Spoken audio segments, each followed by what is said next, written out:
नमस्ते और जोहार सभी को। मैं हूं माधवेश और पुनः मैं आप सबके सामने आज फिर से फेसबुक लाइव में हूं उपस्थित। और आज जो हम चर्चा करने वाले हैं जिस विषय का, वो विषय है काफ़ी गंभीर, काफ़ी महत्वपूर्ण, और उसका नाम है कंगारू मदर केयर। तो जैसा कि आप सभी जानते होंगे कि ऑस्ट्रेलिया में एक जानवर पाया जाता है जिसका नाम कंगारू है। और उस जानवर का जो मुख्य एक कार्य है वह ये है कि उसके जो बच्चे होते हैं जिनका जन्म समय से पूर्व हो जाता है, और उनके लिए क्या करते हैं कि वो लोग काफ़ी उसको कंगारू जो है अपने बच्चे को अपने पेट के सामने एक थैली बना करके, जहाँ पे वो उसको रखे रहते हैं कुछ समय के लिए, जब तक कि बच्चा मैच्योर ना हो जाए, जब तक कि बच्चा कंगारू का परिपक्व ना हो जाए। और उसके बाद जब बड़ा हो जाता है तब उसे वो अपने से अलग करते हैं, जुदा करते हैं। तो ये जो काम है, तो अब पूछेंगे कि फिर हम लोग इसको चर्चा क्यों कर रहे हैं। चर्चा हम लोग इसलिए कर रहे हैं क्योंकि हमारा भी जो मानव जीवन जो है, जिसमें बच्चे के जन्म जो होता है, तो कई बार ऐसा होता है कि कई बच्चे जो होते हैं समय से पहले हो जाते हैं, समय से पूर्व हो जाते हैं। और समय से पूर्व होने के कारण क्या होता है, क्योंकि बच्चा जो है परिपक्व नहीं हो पा जाता है। वो जितना स्ट्रेंथ होना चाहिए था, जिसके पास जितना बच्चे का वजन होना चाहिए था, आदर्श वजन, उस प्रकार वो नहीं तैयार हो पाता है। और उस परिस्थिति में उस बच्चे के लिए आवश्यक है कि उसको भी कंगारू मदर केयर की तरह वो सुविधा मिले, वो संपन्नता मिले, ताकि वो बच्चा जो है आने वाले भविष्य में एक समय के बाद, एक लिमिटेड समय के बाद वो पूर्ण रूप से तैयार हो जाए और बाहरी दुनिया का जो कैपेसिटी है उससे लड़ने का, उस तरह को अपने आप को तैयार कर दे। तो या हम ये भी समझ सकते हैं कि जो माँ का जो ममता का स्पर्श जो है, इसके तहत मिलता है एक बच्चे को, और एक बच्चा जो है पूर्ण रूप से अपने आप को तैयार कर पाता है। तो थोड़ा हम समझ लें एक बार कि थोड़ा हम एक देखें तो आइडियली किसको हम लोग बोल सकते हैं कि बच्चा थोड़ा कमजोर है। तो उसके लिए 2-3 सिम्टम है। एक तो है कि बच्चा अगर 8 महीने से पहले जन्म हो जाता है तो हम लोग बोल सकते हैं कि वो बच्चा जो है प्री मैच्योर है, समय से पूर्व हो गया है। देन दूसरा है कि उसका बच्चे का जो वेट है, कमजोर बच्चे का अगर कैसे मानेंगे, कैसे समझेंगे, तो दूसरा क्राइटेरिया ये है कि उस बच्चे का वजन 2 केजी से भी कम हो, अर्थात 2000 ग्राम से अगर 25 बच्चे का वजन कम होता है तो आप समझ सकते हैं कि वो बच्चा जो है कमजोर बच्चा है। और तीसरा जो एक पहचान करने का तरीका है कमजोर बच्चे को, वो ये है कि बच्चा जन्म के बाद जो है स्तनपान सही तरीके से नहीं कर पाता है। जितना शकिंग करना चाहिए उस बच्चे को, उतना शकिंग नहीं कर पाता है। और इससे एक हम इन तीनों ट्रेट से, इन तीनों पॉइंट से हम जान सकते हैं कि कोई एक बच्चा जो है वो हमारा बच्चा कमजोर है। फिर से मैं रिपीट कर दूं एक बार। सबसे नंबर 1 कि जो बच्चे का जन्म 8 महीना से पूर्व हो चुका हो। नंबर 2, उस बच्चे का जो है वेट जो है 2000 ग्राम से कम हो। और नंबर 3, जिस बच्चे को स्तनपान करने में शुरुआत से ही दिक्कत आ रही हो, नहीं कर पा रहा हो अच्छे से। अगर ये 3 क्राइटेरिया में से अगर कोई भी एक अगर आपको मिलता है, दिखता है, तो एक आवश्यक है कि उस बच्चे को हम कंगारू मदर केयर की सुविधा प्रदान करें, उसको वो स्पर्श दें, जिसके वजह से वो बच्चा जो आने वाले समय में अपने आप को चुनौतियों से लड़ने के लिए तैयार हो पाएगा, परिपक्व हो पाएगा। तो जैसा कि मैंने पहले ही बताया था, कंगारू मदर आखिर क्यों फेमस है, तो इसलिए फेमस है क्योंकि ऑस्ट्रेलिया में एक जानवर है कंगारू, जिसको बोलते हैं। और उस जानवर के लिए यह काफी महत्वपूर्ण है कि उनके बच्चे जो समय से पहले जन्म लेते हैं, उन बच्चे को आप कैसे एक आइडियल बच्चा, आदर्श बच्चा बना पाइएगा, ये बहुत इंपॉर्टेंट है। अब सवाल ये उठता है कि लोग कैसे कर सकते हैं, कौन कर सकते हैं। तो सबसे महत्वपूर्ण यह है कि सबसे जो अच्छी तरीके से कोई अगर कर सकता है कंगारू मदर केयर, तो वो बच्चे की माँ कर सकती है, नंबर 1। दूसरा है कि अगर बच्चे की माँ के साथ साथ उनके एक सास हैं, अर्थात बच्चे की दादी हो गई, बच्चे की नानी हो गई, बच्चे के पिता हो गए, ये लोग भी उनके साथ में कर सकते हैं। अब करना क्या पड़ेगा इनके लिए, तो ये है कि सबसे पहले उसको बच्चे को बिना कपड़ा पहनाए जो है शरीर से एक सटाना है, अपने आप से अपने छाती के ऊपर सो रखना है, ताकि उस बच्चे के अंदर में जितनी जरूरत है गर्माहट की, वो बच्चा को स्पर्श, अब उसके माता के साथ स्पर्श से, उसके दादी माँ, उसकी नानी माँ के साथ स्पर्श से वो बच्चा को एक गर्माहट महसूस होगी और उसको एक काफी तरीके से ठीक मिल पाएगा। दूसरा चीज है कि हम बच्चे को है टोपी और मोजा पहना सकते हैं, ताकि जो बाहरी, अगर, क्योंकि हम ऑब्वियसली बात है पूरा बच्चा को तो ढकेंगे नहीं, तो अगर मान लीजिए बच्चे का माथा जो है अगर वो भी अगर खुला हुआ रहेगा, हो सकता है कि उसे थोड़ा ठंड लगेगा, हो सकता है उसे थोड़ा सा डिस्कम्फर्ट फील होगा। और साथ ही साथ हमारा जो बच्चा का जो पैर है उसके लिए भी बहुत जरूरी है कि उन दोनों चीज को आप ढक दे, ताकि उनका पूरा का पूरा जो है सारा शरीर जो है अच्छी तरह से उसका ढका रहेगा। और साथ ही साथ कोशिश ये करना है कि उसके ऊपर अच्छे से, या तो जो हम समझ लें कि अच्छे से जो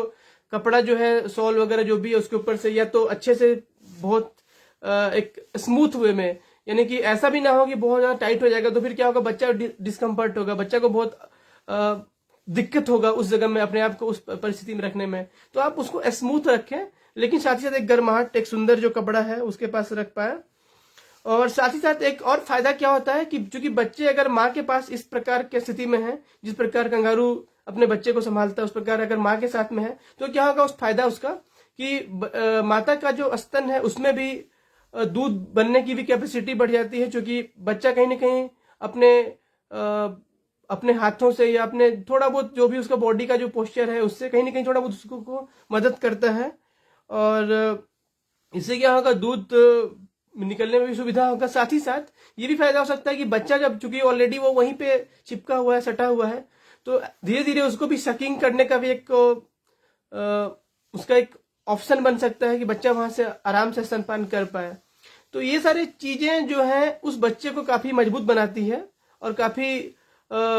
एक तो बोले कि मोटिवेशनल, बच्चा का मतलब जो टच है, क्योंकि माता का टच सबसे बड़ा उसका नाजुक चीज है, जिसके तहत बच्चा कोई भी जो है वो अपने कनेक्ट कर पाता है, क्योंकि बच्चा का जुड़ाव उनके साथ ऑलरेडी पहले से है, गर्भ के समय से ही रहता है। भले ही बच्चा अंदर में है बट कहीं ना कहीं वो कनेक्टेड है अपनी माँ के साथ में, और जैसे ही बाहर आता है तो उस पोजीशन में आने से उसको और एक कनेक्शन फील होती है बच्चे को भी, और बच्चे की माँ को भी बेटर महसूस होता है। तो ये अगर कोशिश करें कि बच्चे की माँ सक्षम है तो वो कंगारू मदर केयर करें। अगर नहीं, अगर मान लीजिए उनके पास हर समय शायद दिक्कत होगी, तो बच्चे की दादी, बच्चे की नानी भी ऐसे प्रक्रिया में आराम से बच्चे को छाती के साथ सटा करके रख सकते हैं। So that is the simple point है कैसे करना है कंगारू मदर केयर, ये समझने के लिए। अब इसका अगर हम समझ लें कि फायदा क्या है, तो फायदा नंबर 1 ये है कि बच्चे को गर्माहट मिलता है, बच्चा जो है संक्रमण से बचाव होता है। नंबर 2, माँ को जो है बार बार स्तनपान कराने में सुविधा होती है, क्योंकि बच्चा ऑलरेडी उससे कनेक्टेड है, सटा हुआ उनके साथ में है। तीसरा, अगर शिशु को कुछ और भी दिक्कत अगर हो रहा होगा तो हम आसानी से पहचान कर सकते हैं, क्योंकि हम फील कर पाते हैं कि हाँ मेरा बच्चा सटा हुआ है, तो हम कुछ दिक्कत भी होगा तो उसको महसूस कर सकते हैं, इसलिए ये बहुत जरूरी है। और अब है कि हमको ये कंगारू मदर केयर कब तक ये फैसिलिटी देना है बच्चे को। तो पहला चीज ये है कि अगर बच्चे का वेट, जैसा कि पहले बताया था मैंने कि 2 kg था, अगर 2 से 2.5 kg तक बच्चा अगर हो जाता है तो आप समझ सकते हैं कि बच्चा एक लेवल पे आ चुका है। देन अब उसको बच्चा को इस विधि को ना करने से भी कोई दिक्कत नहीं है, आप छोड़ सकते हैं। नंबर 2 तरीका यह है कि आप जो दूसरा जो हमारा इंडिकेटर था कि बच्चा जो स्तनपान अच्छे से करना लगता है, अगर वो अच्छे से सकिंग कर पा रहा है, अगर वो अच्छे से दूध पी पा रहा है, तो डेफिनेटली हम समझ सकते हैं कि बच्चा थोड़ा स्ट्रांग हो गया और बच्चा थोड़ा मजबूत हो गया, और उनको हम अपना इस एक्टिविटी को करने से छोड़ सकते हैं। और तीसरा चीज है कि कम से कम आप देख सकते हैं आइडियली एटलीस्ट, क्योंकि अगर 8 महीने में जन्म हो चुका है, 8 महीने से पहले से, तो एटलीस्ट जो हमारा टाइम है, आइडियल टाइम 9 मंथ का जो बोलते हैं, गर्भ का अवस्था जो है, तो 9 मंथ तक अगर हम टाइम देते हैं बच्चे के साथ में, मतलब जो बचा हुआ पीरियड है, अगर 9 महीने का, अगर से 8 महीने में अगर बच्चे का जन्म हो चुका है तो 1 महीने अगर हम उनको समय दे देते हैं तो लगभग हम मान के चलेंगे कि एक बच्चा जो है एक आइडियल सिचुएशन में आ जाएगा। तो मैंने कि आज जैसे मैंने बताया ये काफी महत्वपूर्ण है हमारे सोसाइटी के लिए, चूंकि भारत में कई बच्चे ऐसे हैं जो कि काफी कम जिनका वजन रहता है, और ये हमारे लिए काफी क्रूशियल है। हमारा समाज, आप आसपास पाएंगे अपने घर के आसपास जो भी हमारे वीडियो देख रहे हैं, या अगर नहीं भी देख रहे हैं कल दिन बाद में देखेंगे, तो आप देखेंगे आपके घर के आसपास या अपने घर में, पास पड़ोस में, आपके समाज में कहीं ना कहीं जरूर बच्चा ऐसा कुछ ना कुछ मिलेगा जिस बच्चे का आइडियल वेट जो होगा शुरुआत में जन्म के समय नहीं होगा, या जिस बच्चे का जो मैंने ऑलरेडी समस्या बताया 8 महीने से पहले जन्म हो चुका होगा, या वो बच्चा स्तनपान सही से नहीं कर पा रहा होगा। तो ऐसे बच्चों के लिए ये जो है कंगारू मदर केयर एक वरदान है, और ये बहुत इंपॉर्टेंट उनके लिए, लाइफ के लिए, बच्चे के लाइफ के लिए, और इस माध्यम से उनको हम बहुत बहुत बड़ी लाइफ सेविंग कर सकते हैं, उनके जीवन को बचा सकते हैं, अच्छा कर सकते हैं। तो मेरा ये अनुरोध होगा, अगर आप मेरे इस वीडियो को देख रहे हैं, अगर आपके आसपास भी कोई ऐसा चीज है, कोई ऐसा घर परिवार है, आप उनको ये हमारा वीडियो शेयर कर सकते हैं, उन्हें साझा कर सकते हैं, ताकि वो देखें, थोड़ा और अपडेट हो सकते हैं। अगर आपको और ज्यादा जानकारी की आवश्यकता है इस संबंध में, तो आप मुझे पर्सनली मेरे चैट बॉक्स में मैसेज कर सकते हैं, मुझसे मैसेंजर में मैसेज कर सकते हैं, और मेरा एक नंबर है 9934583208। इस नंबर पे आप मुझे व्हाट्सएप भी कर सकते हैं। आपको कुछ भी और चाहिए, मदद चाहिए इस चीज से, क्योंकि हमारा काम ही है बच्चों को लेकर के और गर्भवती माताओं, धात्री माताओं को लेकर कैसे उनका विकास हो, कैसे उनके लाइफ में बेटर हो, हमारा यही काम है। और 0 to 6 ईयर के जो चाइल्ड हमारे हैं, जो बच्चे हैं 0 से 6 साल के, स्पेशली हमारा वही काम है। और हम चाहते हैं हमारा हर बच्चा स्वस्थ हो, हर बच्चे की माताएं स्वस्थ हो और बच्चे को जन्म देने वाली माताएं भी स्वस्थ हों। तो इसके लिए आप सभी से मेरा आग्रह है, निवेदन है। और मैं खुद समाज कल्याण में काम भी करता हूँ, साथ ही साथ हमारा एक ऑर्गेनाइजेशन माधवेश फाउंडेशन जिसका नाम है, आप मेरे उस पेज को भी आप फॉलो कर सकते हैं, मेरे उस पेज को लाइक कर सकते हैं, ताकि हम लोग उस समय और इस तरह की कई सारे बातें आपके सामने लेके आ सकते हैं, आपको जागरूक कर सकते हैं। और इस साथ साथ कुछ भी मदद अगर चाहिए होगा इन सारी चीजों से लेकर के, चाहे गर्भवती माता को लेकर के, चाहे धात्री माता को लेकर के, चाहे वो बच्चे को लेकर के, आपको जब भी हमारी मदद की आवश्यकता पड़े आप बेशक हमें संपर्क कर सकते हैं। और मैं आपको आश्वासन देता हूँ कि मैं आपका जो बेहतर हो पाएगा मैं उसको सहयोग करने के लिए, चाहे वो किसी कहीं का हो, I will try to effort. मैं प्रयास करूंगा कि आपका जो वो सुविधा मिलना चाहिए, आप जो डिजर्व करते हैं वो आपको मिले और आप अपने बच्चे को बेटर जीवन दे पाए, तभी तो हमारा देश आज एक अच्छा देश बन पाएगा। So thank you very much once again, धन्यवाद।